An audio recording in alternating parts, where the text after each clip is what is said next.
তাদের জীবনটাকে অশান্তিতে ভরে দেয়। যারা বেনামাজি হবে তাদের জীবন কি দ্বারা ভরে দিবে বলেন? অশান্তি। আপনি যতই কামাই করেন, আপনি নামাজ বাদ দিয়ে আপনি যতই কামাই রোজগার করেন, প্রত্যেকটা মানুষ দেখেন, নিজে একটু চিন্তা করেন, আপনি যতই উপার্জন করেন না কেন শান্তি আপনার আসবে না। কি আসবে না? শান্তি। অথচ আপনার তো শান্তি আসা দরকার ছিল। যে একজন গরিব মানুষ, নামাজি মানুষ, সে মাস গেলে কামায় 10-20 হাজার টাকা, আর আপনি মাস শেষ হওয়ার পরে কামান 50,000 টাকা, তাহলে আপনার ঘরে অশান্তি কেন? একটা উল্লেখযোগ্য কারণ, আপনার ঘরে নামাজ নাই, আপনার মধ্যে নামাজ নাই। এইটা কারণ। রসুল বলেছেন যারা নামাজ মিস করে, যে সকল মুসলমানরা নামাজ পড়ে না, আল্লাহ রাব্বুল আলামিন তাদের জীবনটাকে অশান্তি দ্বারা পূর্ণ করে দেয়। আমরা অশান্তি চাই না শান্তি চাই? সবাই তো আমরা শান্তি চাই।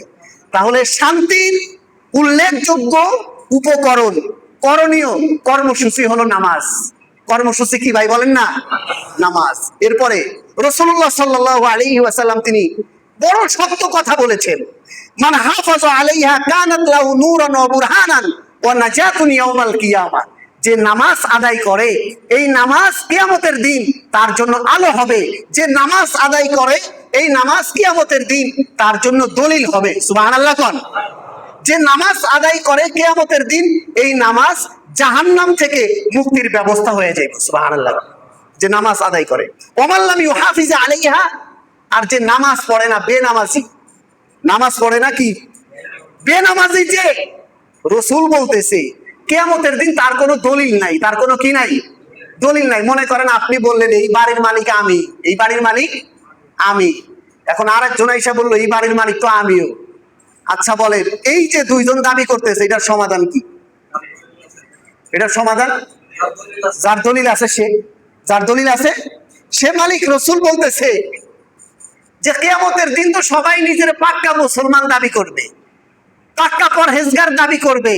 আল্লাহ রাব্বুল আলামিন ওই দিন বলবে, আচ্ছা তুমি মুসলমান, তাহলে সেজদা করো। কি করো? সেজদা করো।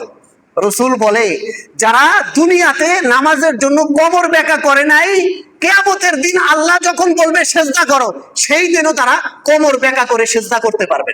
নাউজুবিল্লাহ কর। কথা বুঝতেছেন? তাহলে নামাজের যে ব্যাপারটা, এটা শুধু দুনিয়াতে না, আখিরাতেও আছে। আখিরাতেও কিন্তু নামাজের পরীক্ষা আছে। পরীক্ষায় কারা টিকবে? যারা নামাজ দুনিয়াতে ঠিকঠাক ভাবে প্র্যাকটিস করেছে, যারা দুনিয়াতে নামাজ ঠিকঠাক ভাবে প্র্যাকটিস করেছে। তো রাসূল বলতেছে যে ওরা তো ওই দিন পারবেই না, এবং তারা সেই দিন কট্টর কাফের, ফেরাউন, হামান, নমরুদ, এদের সাথে তাদের ওই দিন বিচার হবে, হাসর হবে। নাউজুবিল্লাহ কর। এখন আপনারাই চিন্তা করেন, ওই দিন কার সাথে দাঁড়াইতে চান? কার সাথে আপনি হাসর করতে চান? রাসূলের এমন সত্য কথা, এমন হাদিস শোনার পরও যদি আপনি নামাজ না পড়েন, তাহলে বুঝতে হবে আপনি জেনে শুনে চ্যালেঞ্জ করে জাহান্নামে যাইতে চান। চ্যালেঞ্জ করে কোথায় যাইতে চান?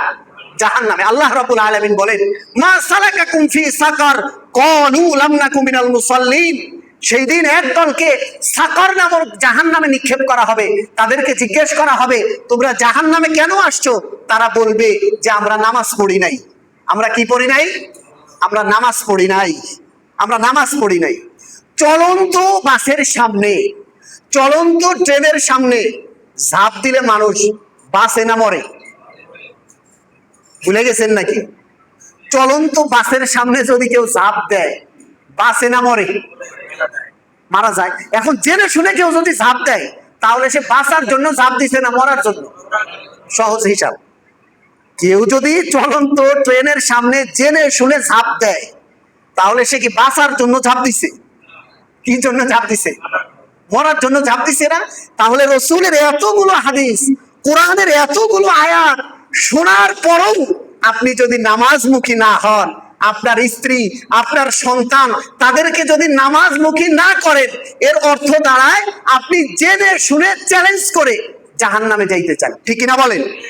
জেনে শুনে। ওই একই তো উদাহরণ। জেনে শুনে চলন্ত গাড়ির সামনে যদি ঝাঁপ দেন, আপনি জেনে শুনে মৃত্যুর পথ বেছে নিলেন। জেনে শুনে আপনি স্বেচ্ছায় অলসতার কারণে নামাজ যদি মিস করেন, এটার অর্থ এই দাঁড়ায় আপনি জেনে শুনে জান্নাতের রাস্তা থেকে জাহান্নামের রাস্তা বেছে নিলেন। কথা কি ভাই বুঝে আসছে?